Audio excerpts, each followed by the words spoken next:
Ladies and gentlemen, my name is Riko and I'm a person recovery. My clean date is 24th October 2023. I'd like to make a deep and personal commitment not to drink or use drugs just for today. Thank you. Today, I want to talk about the disease of addiction. My story from my addiction to my recovery. It started when I was young, very, very young, and I was motivated to this life of addiction by watching videos of hip-hop artists, the smoking, the girl. I loved that line, rolling the paper and lighting it up and smoking. I took it to the next level. I would cut sticks. In Africa, you know that we have this cane thingy that we used to work. That cane, I slice it up, make it like a Cuban cigar type of way. And I'll be lighting it up and smoking. This was very young age. I think I was 10, 11, 12. And when I was 12 and 13 that way, I started smoking weed. And when I was young, I used to steal cigarettes from my uncle. I used to go to the farm. This uncle used to smoke cigarettes. He always told us it was bad for our health. But he was the one who be smoking it and all that. He's always saying it's bad for our health. And it's expensive. We didn't care. We're like, you are doing it and we are seeing it. So if it's good for you, then it's good for me, you know? When he sends me to buy random brown, that time he used to send me for the pieces. Then I'll steal one before I get to him. I give him a Coke and Bull story that, oh, this is the thing that he gave me. So he came to notice that it was me that was taking the pieces. So what he did was, he would send me to go and buy the big pack. If you're a cigarette smoker, you know that it comes in a rubber-like thing and you have to pop it open. So now I cannot rip it open and steal some. She would definitely notice. And that time too, I wasn't really smoking inhaling. I was just playing with it. Smoking was something that I loved from childhood. So 13, I smoked weed here and there, but it wasn't that consistent because I wasn't really having money to do it, and I wasn't having the people to do it. I was going in the mountains to go and smoke. You know, me and my brethren. That time, one city was a big, long road, but my like there's a long one. One city road, smoking and joy. I used to have this girlfriend who used to sell porridge at the roadside. Every time we come from the mountain, even on the way, there was this lady that sells popcorn. Me and my brethren, one would divert the lady's attention, the other would steal the popcorn. There was sometimes got to a point where we were so sloppy, we didn't even care whether she caught us or not. And I believe she caught us, but she just let us go because she knew exactly what was going on. We're high. Come to the roadside because I have a girlfriend there, and because of me, she will serve us porridge. So we got to a point, one of my friends, they wanted the weed stuff and they asked me to buy. I didn't give them. So they quickly came home to report to my mom that I smoke weed and I have a couple of it on me. When I came home, my mom looked at me and my mom was like, the friends came here and they said something that got me confused. They said he's smoking weed. I looked at my mom and I was like, that is a lie, man. I never smoked in my life. You know, I have weed on me. I have 2 rolls on me, man. My mom did it and I was like, I didn't do none of that. I like straight to her face. Even went to church the next day, cut my hair all down and stand in front of the church congregation and be like, I thank God for how far He has brought me and delivered me from this situation. My friends have been saying to my mom that I smoke weed. I done. Stand in front of the congregation and lie to everybody. The next very day, I went into the mountains again with my buddies. Then when I was coming, I met this lady who used to church with us, right? And she saw me with my buddy them, and she knew that I was late. She said, ain't you this woman's son? I said, yeah, it's me. I said, oh, yeah.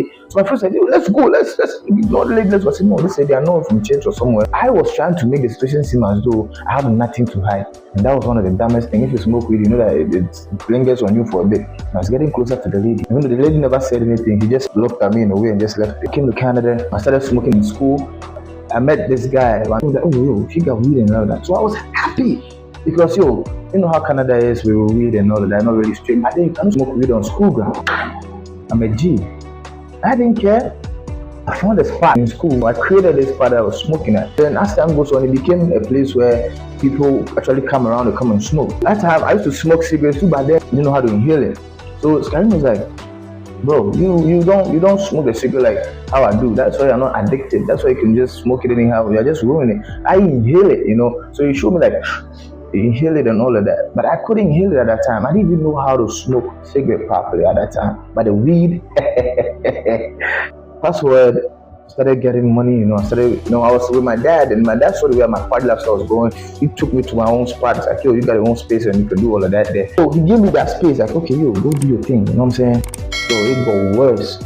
Girls were around. My neighbors over there call me Sammy Ganja. I'll respond, slow down now. Why do they call me Sammy Ganja? Because of the weed, the different strains that you could smell from my room coming out and stuff like that. You could smell different strains every other day. Always you could smell weed. Always you could smell weed. I'm telling you. Always you could smell weed. There is no day that you wouldn't smell weed. The only time I would come outside, I would like smoke a cigarette.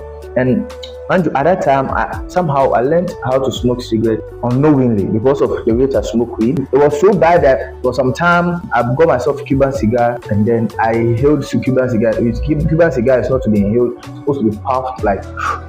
But I was inhaling Cuban cigar. Cuban cigar was messing with my head.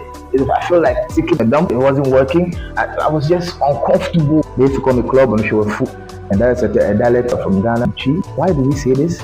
Beer, because of the rate at which I've been drinking beer, and beer was known to give pot bellies. I'm a big fan of beer. I love beer. And when we go out, I drink beer by the crate. You see me popping beer all the time in the club, I don't know how to drink one and I'll be drinking back to back. I was an alcoholic too. I didn't know at that time.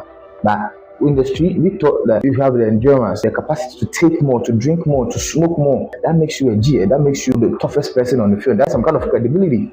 To be smoking back to back, to be drinking back to back, and still have your grounding and still be doing whatever you got to do, that makes you like, a top dog and all of that. Back in the day, that was what we thought that was the game, That's so fast forward back in Canada. Fridays, I would buy the biggest Jack Daniels at that time. My friends ahead would come around all night. We would be drinking, smoking till morning. It was a ritual or a routine that I used to do. So I buy the biggest one so I can be sipping on it. Tomorrow I'll be turning up by myself. I like being by myself and hanging out by myself. Like we will up and drive in the middle of the night to somewhere where there's a lake or something, 10 minutes away, maybe Mississauga or something, to go and see the CN Tower from afar across the lake. We'll be watching at night, and it's a beautiful scene, taking video, vibing and connecting, drinking, smoking. Sometimes we'll go there and then I'll light my blunt, smoke good weed across the, and it was inspirational. I don't know how to put it to you until you smoke. You're a smoker, you will get what I mean by smoking, enjoying the view of a sea, you're close to water and you're smoking.